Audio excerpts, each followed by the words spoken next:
Ladies and gentlemen, welcome back to MMA Unhinged, and we are joined by Tiarnan Loughran once again. Tiarnan, an absolute pleasure, mate. How are you? All good, Lenny. How are you, lad? All good. Yeah, I'm good. I just mentioned now I've got a cold. The voice is going 10 seconds in, but we're rolling with it. We're going to keep moving. An absolute pleasure to get you on, mate. Before, last time we spoke 8 months ago, heading into that professional debut. Since then, 2-0. Firstly, let's talk about that. It's been a fantastic start to professional career. It has been. It's pretty much went perfect. Obviously, the fight fell through. You know what? It's been a mad year, lad. It's been a mad year. Like I've only fought twice, but I've been on the go all year. Like I was always supposed to have the fight in, I think it was February or else early March. I can't remember when that first fight was actually down for.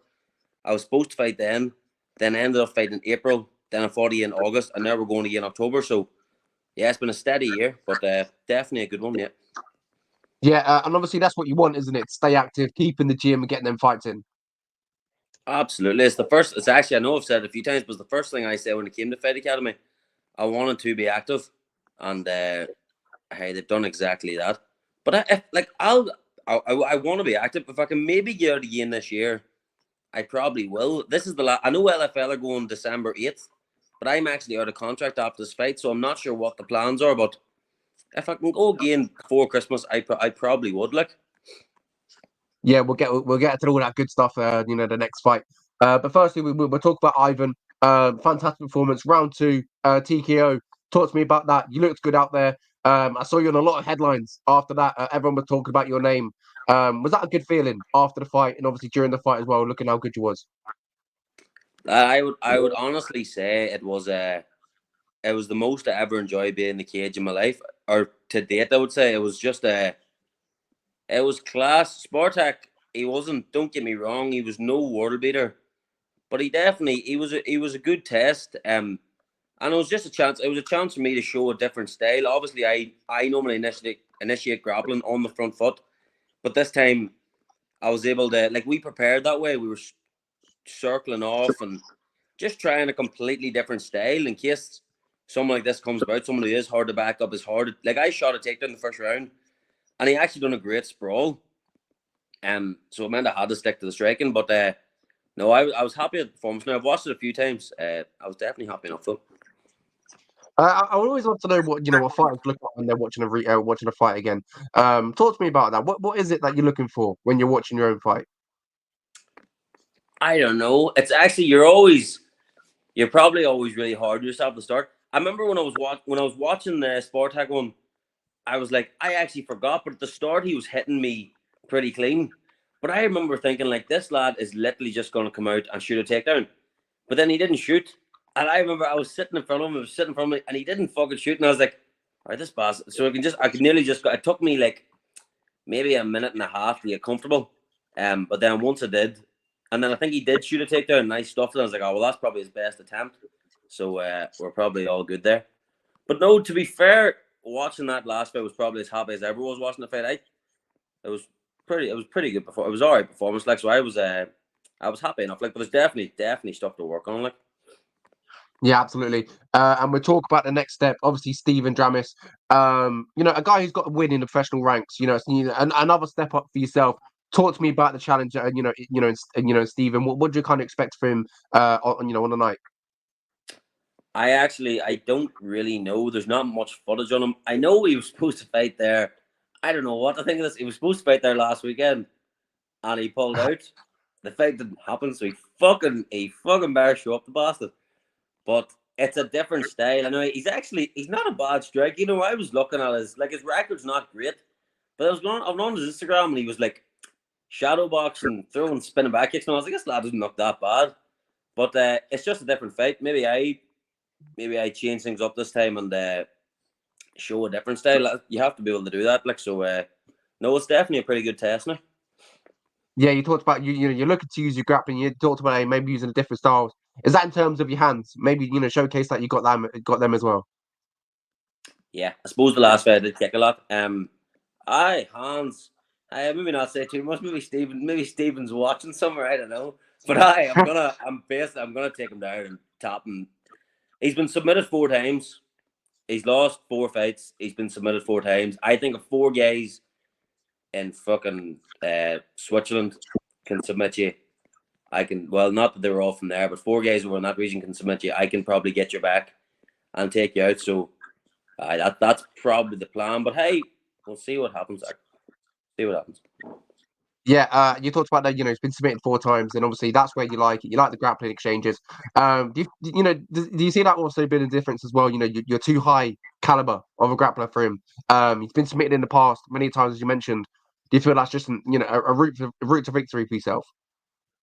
Probably. I would always I think being a well-rounded fighter is taking the path of least resistance, and I'm gonna do that. I'm not gonna try and don't get me wrong. He's not a glory kickboxing world champion or anything like that. He's not a world-class striker, but it's his best chance to win. So why would I even entertain it?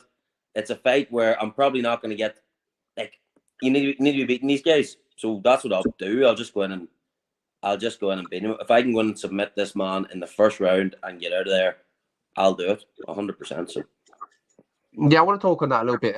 It kind of seems like you have a lot of great fight IQ. You're talking about that. You don't want to take a lot of a lot of punches. You kind of pride yourself on that, having quite high fight IQ. It kind of shows also in your fights as well. Looking at previously, you kind of know what you're doing in the cage when you're rolling with things and stuff like that. Do you kind of pride yourself that you're quick with it in this MMA scene?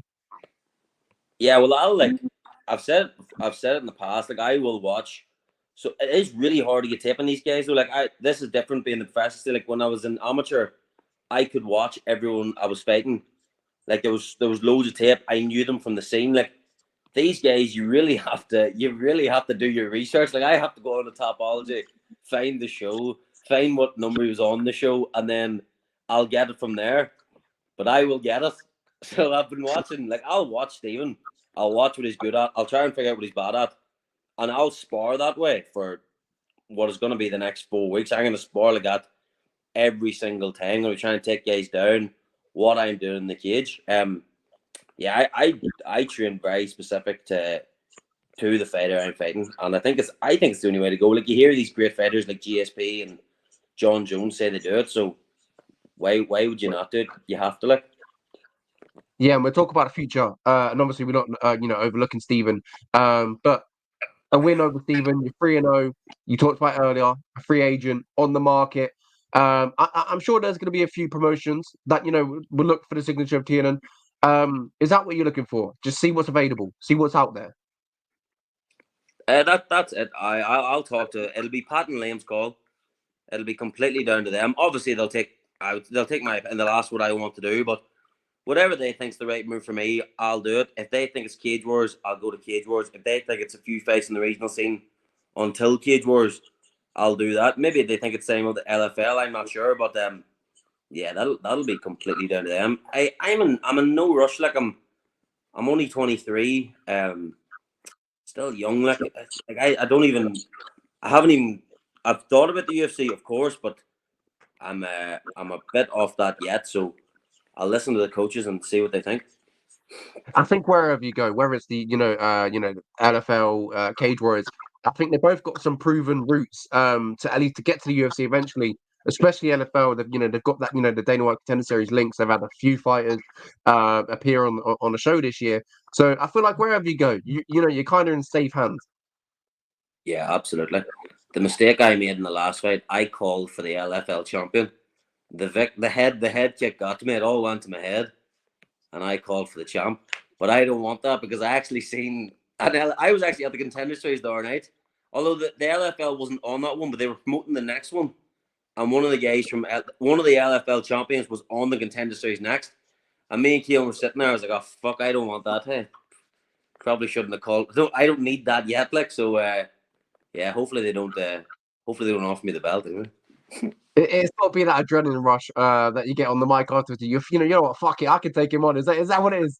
Yeah, that's exactly what it is. And you know what it is when if the contract came, not that it will. If the contract came for that alpha, I'd be like, fucking, you'd have no doubt you could beat the guy. I could beat him. Fuck it. But it's where it leads you. So we'll just play that off as if it didn't happen. If they ask me, but I was like, oh, fuck it, I didn't mean it. I didn't mean it. I was joking, lads. I was joking. That's what he's joking. But yeah, I want to talk about you talked about Michaelan. You're in Vegas. I do believe obviously Contender Series and stuff like that. There for UFC Sophia and stuff like the whole experience. I would love to say. Firstly, at the PI as well. My first question: what was the PI like? I don't know whether that was your first experience around there. I don't know whether you've been before, but what was that? That like the UFC PI, the whole thing, the whole shebang. It was honestly, lad. It was. I thought it was gonna be good. I knew this was gonna be a deadly trip, but it was like honestly, twice as good as I thought it was gonna be. It was honestly unbelievable. As far as the PA goes, I left Vegas. I'd even more motivated to get to the UFC just from being the PA. It's like I just want to be here. I want to be one of these guys because I was obviously as a guest, so I wasn't wasn't one of the fighters there. Like so, I was like, but I wanted that. It's like I want to be one of the fighters here. Like just what they offer you. Like you go in and it's a state of the art gym, state of the art recovery. You go to the restaurant, it's honestly like a 5-star. It's not like this like canteen food or like gym food. Like it's like honestly like a 5-star restaurant, free, everything free. So free protein shakes, free recovery, anything you need. Like, and then you've got like fuck me, you've got the likes of Cody Garbrandt. I walked upstairs in the PA, and Cody Garbrandt was sparring kickboxing, and I was like, what kind of fighter would I be if I didn't ask to join in? So I jumped in the round. It was like they got some of the guys who are just floating about. Like it's absolutely it's unbelievable. So yeah, I'll definitely try and get back. I'd love to ask you about that then. Having a little few rounds, having a few punches with Cody. How was that? Obviously, I don't want to I don't want amazing details. I just kind of want to what was it like to be in there with like a former UFC champion?